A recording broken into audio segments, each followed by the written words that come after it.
Hey guys, in the last video I spoke to you about the importance of pronunciation and how that should be the very first thing you focus on if you want rapid results in Mandarin, or any language really, because if you focus on pronunciation early and you do it well, you will learn how to listen and even read much faster, which means you'll get to fluency faster, because language acquisition is all about comprehensible input, reading and listening. But what's the next step for you? If you've already started to master the basics of pronunciation, what do you do next? The answer is you move straight onto characters. And there's a couple of reasons for this. Number one reason is it makes the language a lot easier. The language is made up of characters, and words in Chinese are very logical. So most words in Chinese are very similar to the compound words in English, like playground or backpack. So it makes it very easy to learn Chinese words very quick as well if you learn the characters. Another reason is, remember I said that the Chinese pronunciation is quite easy because there's not that much to learn. There's only 400 sounds in Chinese, which is great. But there's also a downside to this, which is there's so many homophones in Chinese. That means words that sound exactly the same but have a completely different meaning.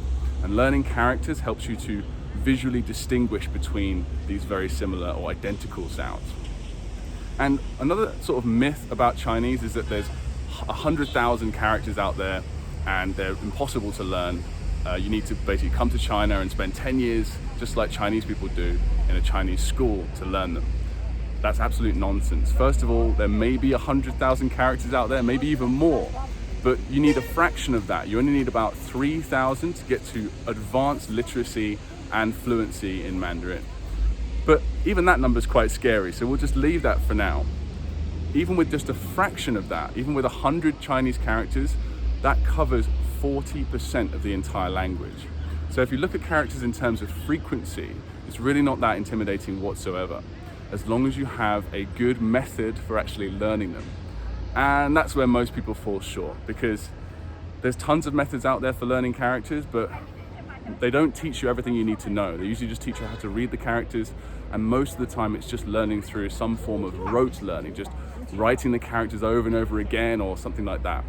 It's not fun at all. If you'd like to learn a more effective way of learning characters, check out mandarinblueprint.com, and in future videos I'm going to break down our awesome patent-pending language learning technique called the Hanzi movie method, which teaches you how to learn characters just like memory athletes do. You know, these guys who memorize decks of cards and numbers of pi by using sort of mental gymnastics and visualization. It works really well. And I actually used it to learn 3,000 characters in just 6 months. We've had people on the course learn 600 characters in less than a month from zero. It works, and I'd like to tell you more about it in future videos, but I think this is long enough for now. So check out mandarinblueprint.com. If you like this video, like, share, comment, all that stuff, and I'll speak to you soon.